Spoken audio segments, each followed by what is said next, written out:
केवल जैविक की बात नहीं है, जो ये कृषि की बात है, ये मूल की बात है, खेती की बात है, वो मूल की बात है। इस खेती को मैं थोड़ा सा चाणक्य से जोड़ के अगर चलूँ, चाणक्य ने अपने अर्थशास्त्र में लिखा तो राजनीति, लेकिन नाम रखा अर्थशास्त्र। तो वो दोनों चीजें जोड़ना बहुत बड़ी बात है।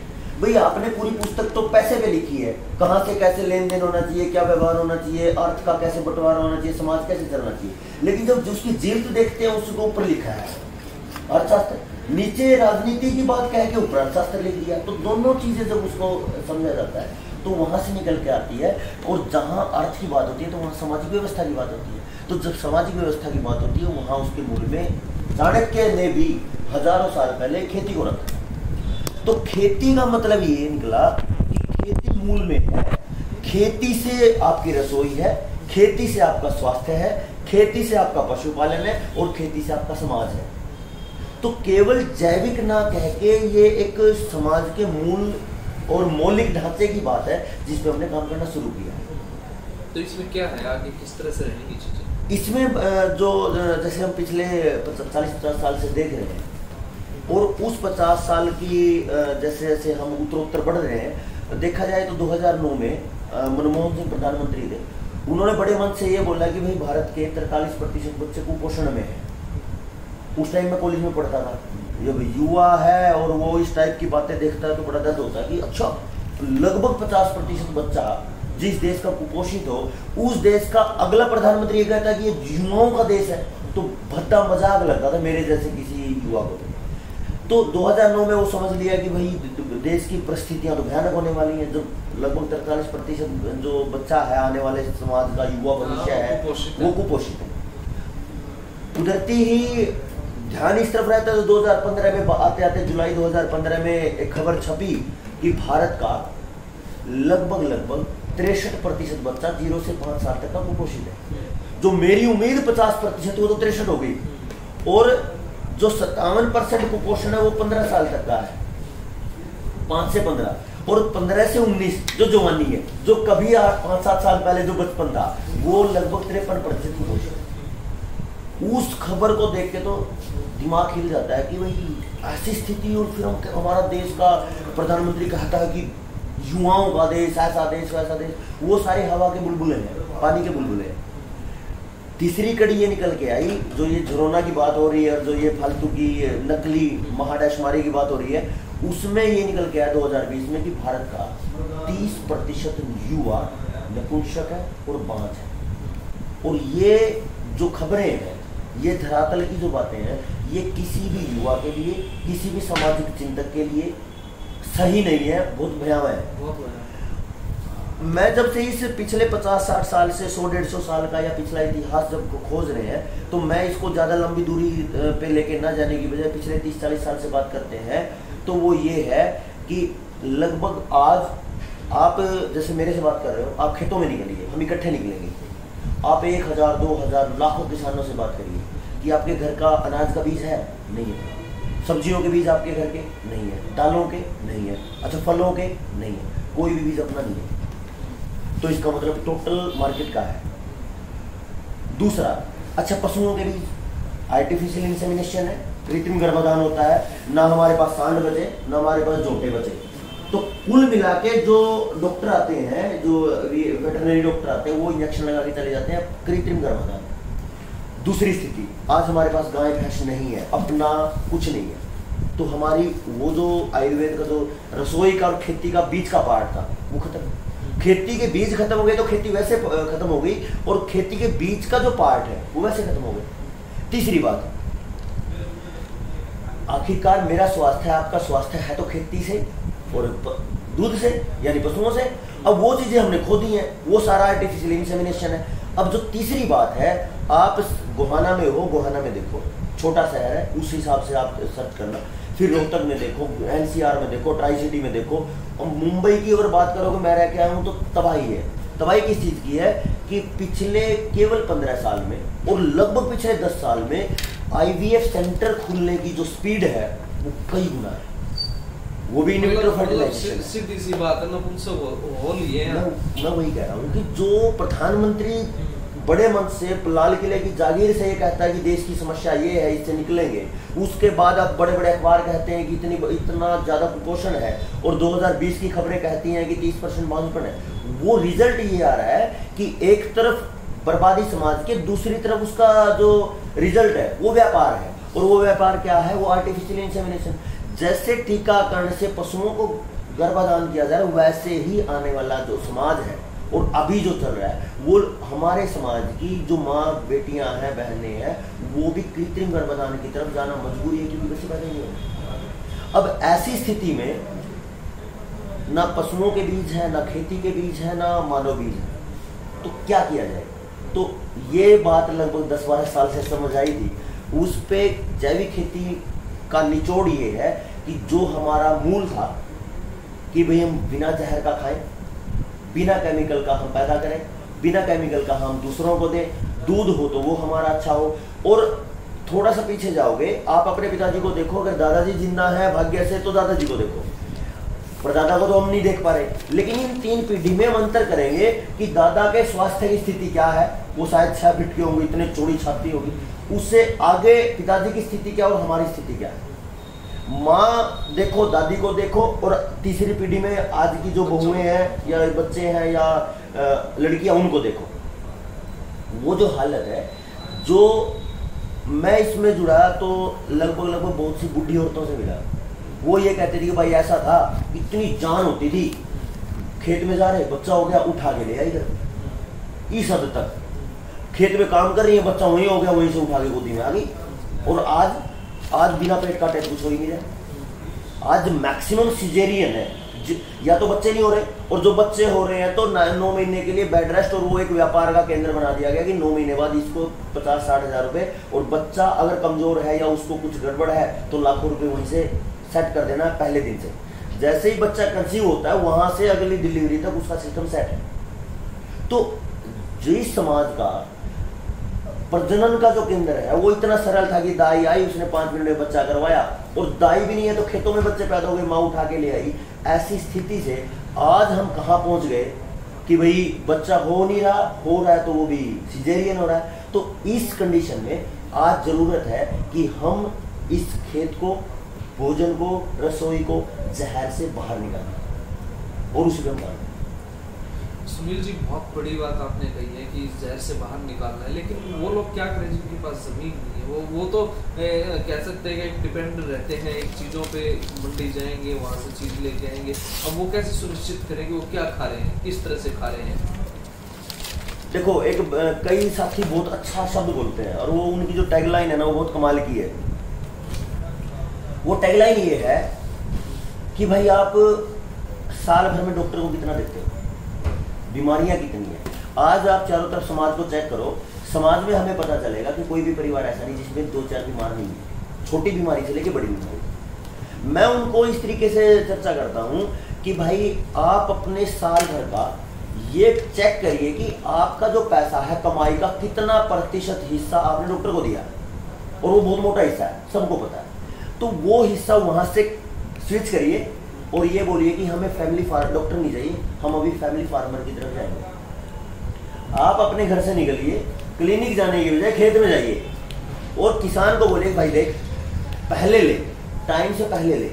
टाइम से पहले कितना चाहिए? मेरे को 1 लाख रुपए साल में खर्च करना है डॉक्टर को, आप 50,000 रुपये पहले लो। मेरे लिए आप स्पेशल सब्जियां उगा के दे दीजिए, कितनी सब्जी उगेंगी आप? अरुण भाई आप खुद देख लो, ये हम कोई मतलब एक खबर बनाने की बात तो है नहीं आपके लिए भी, ये एक समस्या समाज की है, और समस्या समाज की समस्या में बात कर रहे हैं। आप अपने समूह में देखिए कि कितने साथी ऐसे हैं जो आपके विचार के हैं। मान के चलो कि 10 साथी यानी 10 रसोई, 10 परिवार। तो 10 परिवारों को आप मना लीजिए और उनको एक दिन गाड़ी में बैठाइए, बोले चलो चलते हैं। फिर ऐसा कोई भी साथी होगा जो अपने प्यार का, लाड प्यार का कोई किसान नहीं होगा, उससे मिलिए कि भाई ऐसा है, हमारी रिक्वायरमेंट ये है। और ग्लोबल लेवल पे डिमांड एंड सप्लाई का रूल तो सब जानते हैं, ये तो मेरा अपना है नहीं। तो जब 10 परिवार, एक परिवार का, एक रसोई का मिनिमम खर्चा अगर महीने का 5,000 रुपये लेके चले तो 50,000 रुपये का महीने का हो गया। और साल की बात करें, और ये तो केवल 10 परिवार मैंने जोड़े। अगर आप बढ़ते बढ़ते ये करोगे भाई हमें ना उस एरिया में सिस्टम बनाना है। मतलब सीधी सी बात ये है, फैमिली डॉक्टर ना चुन के फैमिली फार्मर चुन लो, मतलब जड़ें सुधारनी पड़ेगी, है ना। उसी पे मैं बीज की बात कर रहा हूँ। हाँ। भाई आपके पास अपना बीज हो, अपना पशुओं का बीज हो, और उससे निकलता हमारा स्वस्थ समाज या स्वस्थ युवा हो, उसी से तो आगे महाराणा प्रताप पैदा होंगे, कहीं छत्रपति शिवाजी पैदा होंगे। मतलब वो जो घटती चीज है उसको घटाओ मत, उसको दोबारा से बढ़ाना पड़ेगा। अच्छा, बड़ी बात है, खेती भी आजकल कम हो रही है। इस बार आपने देखा होगा फसल गेहूं की बहुत कम हुई है। एक रोटेशन चलता है, कभी गेहूं कभी धान क्या करते हैं। अब की बार अगर गेहूं की बात करो तो उसके लिए वो पॉइंट्स जो देवेंद्र बलारा भाई बार बार दिखाते हैं, वो डॉट्स वो मिलानी पड़ेंगी आपको। जितनी सारी बातें उन्होंने कही हैं, एक टेक्नोलॉजी है HAARP, HAARP, वो हैवी पार्टिकल्स का एक यूज है, केमिकल पार्टिकल्स का। जैसे हम देखते थे रामायण को, देखते थे तीर मारा और बारिश होगी, वो केवल तीर मारने से बारिश नहीं होती थी, वो तीर ऐसा सिस्टम होता था कि वहाँ पे केमिकल कोटेड होती थी वे चीज़ें, और वो केमिकल जब वातावरण में जाता था हवा के साथ, मॉइस्चर के साथ रिएक्ट करके वो उसका मॉइस्चर को संघनित करेगा और वो बारिश बनाता। आज आप देखो, ध्यान नहीं दिया होगा आपने, पिछले कुछ 1-2 साल में इतनी तादाद बढ़ी है हवा में, ये एरोप्लेन जा रहे हैं, जहाज जा रहे हैं, और पीछे बहुत बड़ी लाइन छोड़ते जा रहे हैं। पहले बहुत कम था। पहले एक टर्म होती थी कॉन्ट्रेल, जहाज है ना पीछे मॉइस्चर छोड़ेगा, उसके धुएं में से कुछ % मॉइस्चर निकल सकता है। लेकिन आजकल वो जो फ्रीक्वेंसी है, वो पानी, वो पीछे पार्टिकल छोड़ने की, वो लाइन छोड़ने की, वाइट लाइन, वो कई गुना है, और वो आजकल छोड़ रहे हैं कॉन्ट्रेल, कैमट्रेल। कॉन्ट्रेल तो पानी होगा, कैमट्रेल यानी केमिकल्स, और वो केमिकल्स वो हैं जो आपके क्लाइमेट को कंट्रोल करते हैं। आप देखो पिछले कई सालों में जब बारिश की जरूरत होती है तब बारिश नहीं होती है, और जब बारिश की जरूरत नहीं होती तब बाढ़ भी आती है, और इतने तूफान और आंधियां। अब की बार वही हुआ। पिछले सीजन में ये हुआ था, गेहूं के सीजन पूरी तरह तबाह हो गया, तुड़ी भी नहीं बन पाई लोगों की। थोड़ा बहुत जैसे कैसे करके अनाज मिला, तुड़ी बनी नहीं।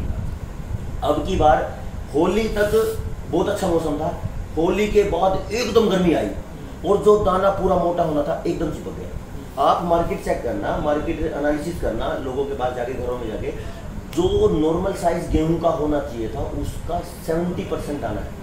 नहीं, वो हमने देखा, कंट्रोल की बात, तो मंडी में भी देखा, सारी जगह देखा ना, तो पैदावार इतनी थी ना, उसका साइज जो गेहूं का उतना था। एकदम मैं आपकी बात में कह रहा हूँ कि वो भी कंट्रोल्ड है, और जो देवेंद्र जी कहते हैं कि वो इतने सारे डोट्स हैं, और जो फूड क्राइसिस की जो बात हो रही है, जैसे श्रीलंका है, श्रीलंका की बात अगर बात कर लें, आज कल और परसों 3 दिन दिल्ली में ग्लोबल ऑर्गेनिक एक्सपो नाम से बहुत बड़ा ट्रेड फेयर हो रहा है, अभी चल रहा है। मैं इस सिस्टम से जुड़ा हुआ हूँ काफी दिन से। एक तो डॉट ये है कि वहां पे ग्लोबल फेयर हो रहा है ऑर्गेनिक का, स्पेशल ऑर्गेनिक। दूसरी तरफ ये है, मैं एक ट्रेनिंग में जुड़ा हिसार एग्रीकल्चर यूनिवर्सिटी की, वहां पे ट्रेनिंग थी, वो 2 महीने ऑनलाइन ट्रेनिंग चली पिछले साल, मेरे साथ बहुत साथी जुड़े। वो थी एग्रीकल्चर एंटरप्रेन्योरशिप प्रोग्राम। उस एंटरप्रेन्योरशिप में ये था कि समाज से, पूरे भारत में, पूरे दुनिया में चल रहे, पूरे भारत से जो इनोवेटिव माइंड्स हैं उनके फॉर्म भरवाए जाएंगे। कोई किसी ने बिजनेस शुरू किया, किसी टाइप का बिजनेस है, उसमें खास करके एग्री बिजनेस।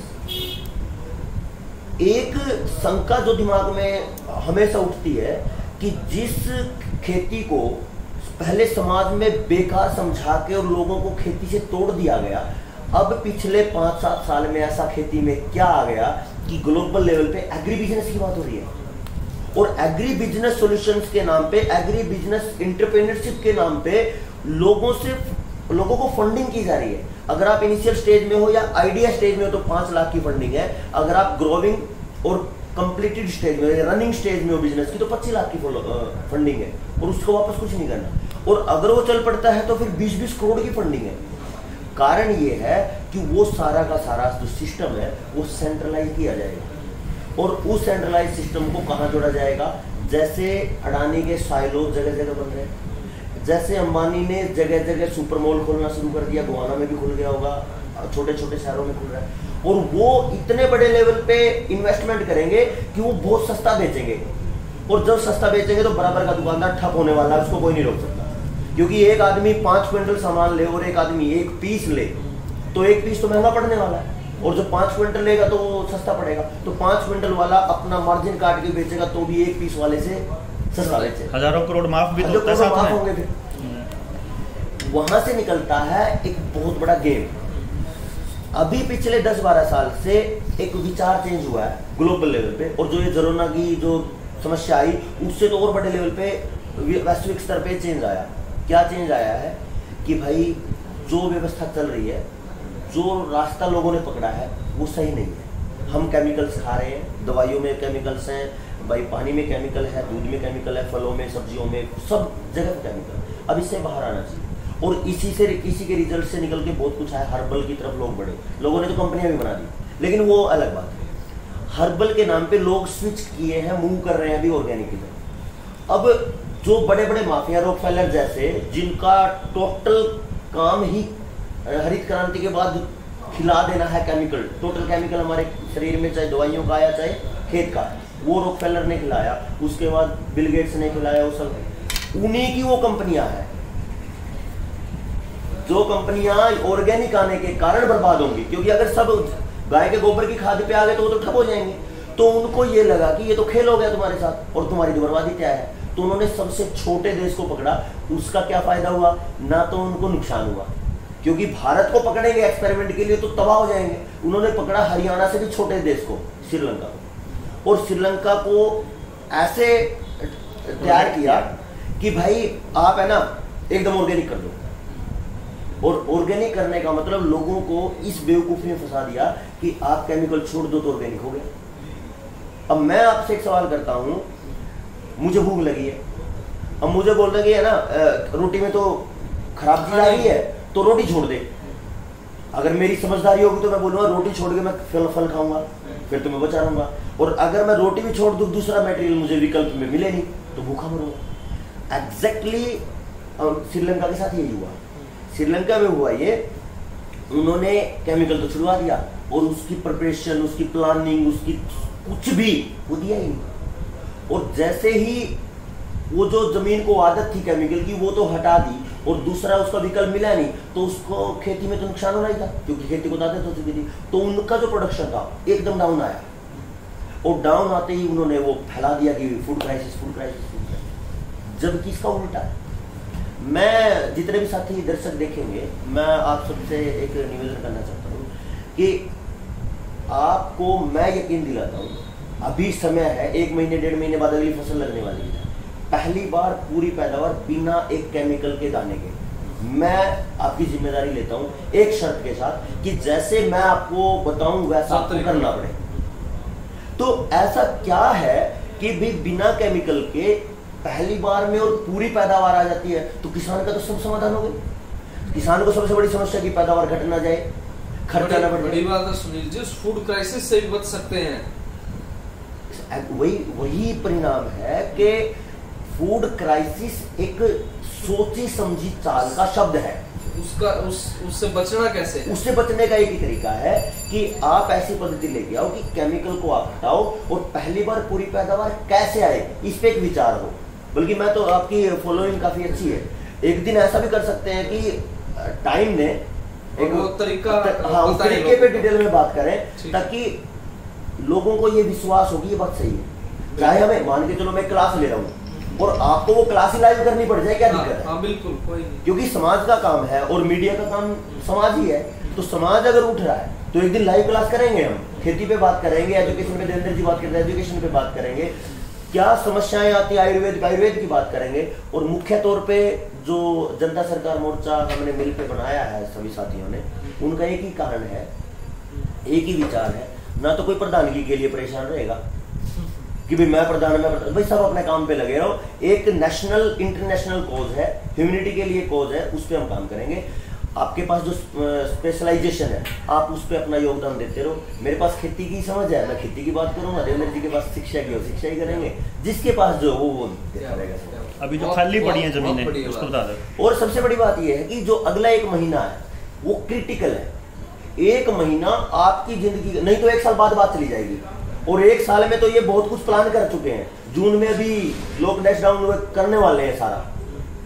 आगे आने वाले 1 साल में तो बहुत कुछ करेंगे, लेकिन ये जो 1 महीना है, अगर इस 1 महीने में या 1.5 महीने में जुलाई तक धान की रोपाई की शुरुआत होती है, आज लगभग 26 है, अगले 5-6 दिन में हम इस पे ट्राई करते हैं और इस पे लाइव चलाते हैं कि कैसे खेती का समाधान हो, उस पे जैसे ही करेंगे तो 1 तारीख से अगर तैयारी शुरू करते हैं तो 1 महीने में एक बहुत बड़ा वर्ग समाज का इस खराबी से जकड़े से निकल सकता है। बिल्कुल, बहुत उम्दा जानकारी सुनील जी ने दी है और उम्मीद करेंगे ये 3-4 दिन में ही एक लाइव सेशन और कह सकते हैं एक पार्ट 2 हम लेके आए, क्लास जो ये खुद लाइव करें या हम चैनल के माध्यम से लाइव करें, लेकिन लोगों तक जानकारी पहुंचे। जो अभी भूमि खाली पड़ी है उसको केमिकल मुक्त कैसे एकदम से पैदा करें। एक लाइव क्लास का तो अलग ही मजा रहेगा, उसमें कोई समस्या नहीं आती। दूसरी बात ये, जब तक कोई साथी ऐसा हो कि मैं बता सकता हूँ अपने, हाँ बिल्कुल, मेरा अपना एक चैनल है यूट्यूब पे, नेचुरल इंडिया हेल्थ इंडिया के नाम से, उस पे पिछले 3-4 दिन को छोड़ के पिछले 1 महीना लाइव सेशन लिए मैंने 1-1 घंटे के। जो साथी उन सेशन को सुन लेगा तो लगभग उनकी जितने भी सवाल है वो खत्म हो जाएंगे, और जितनी समस्याएं हैं, चाहे वो दीमक, खेत में दीमक आती है, खेत में कीड़े आते हैं, खेत में बीमारियां आती हैं, फंगस आती है, किसी भी टाइप की समस्या है, उस पे सभी वीडियो पड़ी हैं। वो आप देखना चाहो वो देखिए, लेकिन मुझे ये सबसे अच्छा रहेगा कि मैं आपके साथ ये लाइव करूं 1-1.5 घंटा, और वो एक बहुत अच्छा काम रहेगा। नेचुरल इंडिया हेल्थ इंडिया मेरे चैनल का। क्या बात है भाई, ये चैनल का नाम बताया सुनील जी ने, इसे फॉलो कर लें और देख लें किस तरह से आपको खेती करनी है और इस खेती और क्रांति के बीच क्या संबंध है, ये तो बताया सुनील जी ने। आप क्या सोचते हैं ऑर्गेनिक खेती को लेके और किस तरह से बचना है और क्या कुछ इसके पीछे का षड्यंत्र है पूरा, वो चीज समझें और कमेंट करके जरूर अपनी राय हमें दें कि आप क्या सोचते हैं इस बारे में। और लगातार अपडेट्स के लिए आप देखते रहें K9 मीडिया।